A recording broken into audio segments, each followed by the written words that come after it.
Har du nogensinde tænkt på, hvor alle dine plastikflasker ender, når du smider dem på gaden? I det nuværende samfund har vi et kæmpe problem.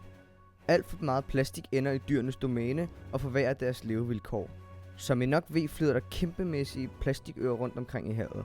Det er alt det plastik, som vi tankeløst går rundt og smider på gader og stræder. Herefter ender det i havet og danner disse groopvækkende øer. Vores affald ender som dødsfælder for dyrene. Der er 5 af disse såkaldte plastikøer i havet, og de vokser dag for dag. Den største ligger i den nordatlantiske gyre og er dobbelt så stort som staten Texas. Af de 280 millioner tons plastik, der årligt produceres på verdensplan, ender skyndsvis 8 millioner tons i verdenshavene. Man regner med, at ca. 80% af alt det skrald, der cirkulerer rundt i havene, stammer fra landet.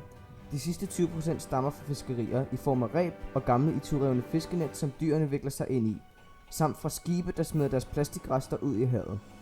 Hvert år dræber det 100.000 havdyr og over 500.000 havfugle. Og én ting er sikkert: vi skal gøre noget for de mange stakkels væsener, som lider på grund af vores handlinger. 1.500 plastikflasker bliver kastet ud i naturen hvert sekund. Og så skal man forestille sig, hvor store mængder det må blive hen ad vejen. Det svarer til at fylde et helt klasselokale med plastikflasker på lidt over 2 minutter. Men hvad kan vi som mennesker gøre? Først og fremmest skal vi stoppe med at smide plastik og affald i naturen, da det også er affald, som ryger ud i verdenshavene. Man har fundet en løsning. Vi kan bruge plastikflasker til at lave fleecetøj. Det mest producerede produkt er fleecetrøjer. Selvfølgelig er det ikke det eneste formål til at genbruge flaskerne. Vi kan også løse et andet problem samtidig. Det tøj, som det bliver produceret, kan vi sende videre til ulandene i verden.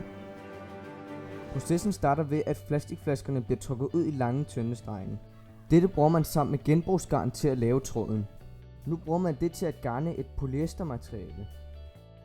Så bliver det omdannet til fleecestof, som man kan bruge til diverse tøjarter. Så husk at sætte flasker til pant og ikke smide affald og andet plastik på gaderne.